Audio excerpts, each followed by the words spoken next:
Hi കൂട്ടുകാരെ, ഞാനിന്ന് നിങ്ങളുടെ മുമ്പിൽ എത്തിയിരിക്കുന്നത് പെട്ടെന്നൊരു തോരൻ.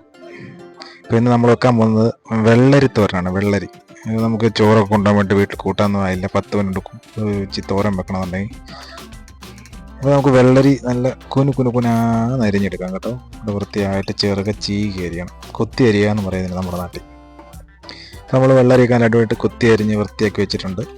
അപ്പോൾ നമുക്കിനി ഇതിനകത്ത് ചേർക്കാൻ വേണ്ടുന്നതാണ് മുളക് പൊടി, മഞ്ഞപ്പൊടി, പിന്നെ തേങ്ങ നമ്മുടെ വെള്ളരിക്ക് അനുസരിച്ച് ആവശ്യത്തിനുള്ള രീതിയിൽ തേങ്ങ എടുത്ത് നമ്മളിപ്പോൾ 1.5 കപ്പ് തേങ്ങയാണ് എടുത്തേക്കുന്നത്. അതിന് വെളുത്തുള്ളി ഒരു 3-4 അതൾ വെളുത്തുള്ളി. നമുക്കിനി ഇതെല്ലാം കൂടെ ഒരു മിക്സിയുടെ ജാറിലിട്ടിട്ട് അടിച്ചെടുക്കാം. ഈ തേങ്ങയും ഈ മുളക് പൊടിയും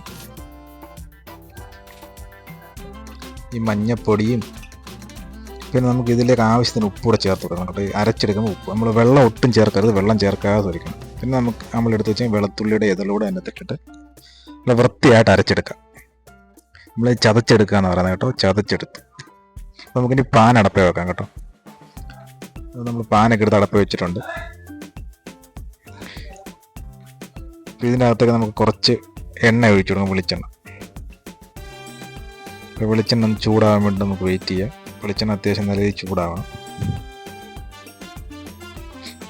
അപ്പം അതൊക്കെ ചൂടായി വരുന്നുണ്ട്.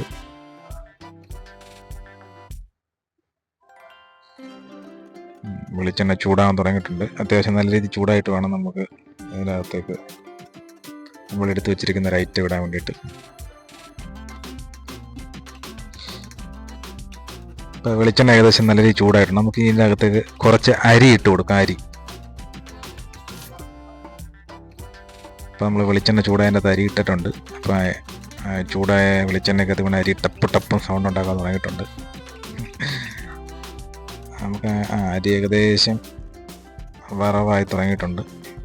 ഈ അരി നമുക്കൊരു ബ്രൗൺ കളർ ആവുന്നിടം വരെ അരി ഒന്ന് മൊരിയണം. ബ്രൗൺ കളറേ ആകാവൂ, ഇത് കരിഞ്ഞു പോകാതെ സൂക്ഷിക്കണം, കരിഞ്ഞു പോയാൽ കൊള്ളത്തില്ല. അപ്പോൾ ഏകദേശം ബ്രൗൺ കളറായി വരുന്നുണ്ട്. ചെറുകെ ഇളക്കി കൊടുക്കണം കൂടെ, നല്ല കരിഞ്ഞു പോകും കേട്ടോ. പിന്നെ നമുക്ക് ഇതിനകത്തേക്ക് കുറച്ച് കൊച്ചുള്ളി അരിഞ്ഞതും 2 വറ്റൽ മുളക് കൂടെ ഇട്ട് കൊടുക്കാം.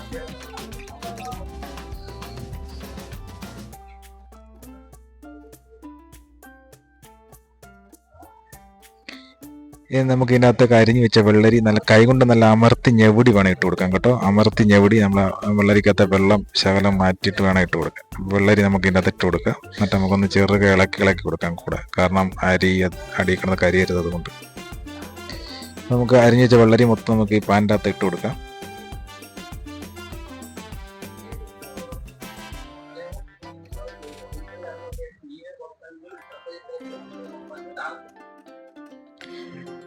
ഇനി നമുക്ക് നമ്മൾ നേരത്തെ ചതച്ച് വെച്ചിരിക്കുന്ന തേങ്ങയും മസാല എല്ലാം ഉള്ള അരപ്പ്, ചതച്ച് വെച്ച അരപ്പ് നമുക്ക് ഇതിനകത്ത് ഇട്ട് കൊടുക്കാം. ഇട്ട് കൊടുത്തതിന് ശേഷം നമുക്ക് 4 സൈഡിൽ നിന്നും വെള്ളരി നമുക്ക് തൂത്ത അരപ്പിൻ്റെ മണ്ടക്കിട്ട് വെക്കാം മുകളിലോട്ട്. നമ്മളിപ്പോൾ കൂട്ടി ഇളക്കത്തില്ല, നമ്മളൊന്ന് വെച്ച് ചേർത്ത് വേവിച്ചതിന് ശേഷം കൂട്ടി ഇളക്കാം. അപ്പോൾ നമുക്ക് തൂത്തടിപ്പിച്ചതിന് ശേഷം നമുക്കൊന്ന് അടച്ച് വെച്ച് വയ്ക്കുക ഒരു 5 മിനിറ്റ്.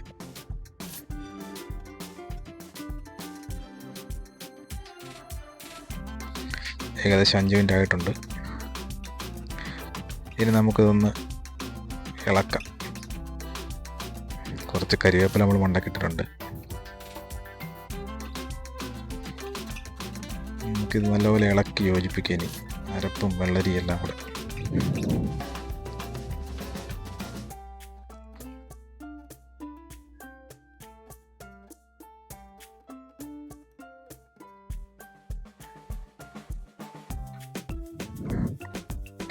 നമുക്ക് ഇനി അടുപ്പിൽ തീ ഏകദേശം കുറച്ച് കൊടുക്കാം, കാരണം വെള്ളരി ഏകദേശം വേവായി തുടങ്ങിയിട്ടുണ്ട് നമ്മുടെ തോരൻ. നമുക്കിനി തീ ഓഫ് ചെയ്യാം. എന്നിട്ട് ഒന്ന് ഇളക്കി പരത്തി കൊടുക്കാം നമുക്ക്.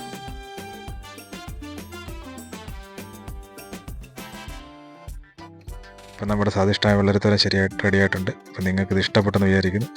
നിങ്ങൾക്ക് ഈ വീഡിയോ ഇഷ്ടപ്പെട്ടെങ്കിൽ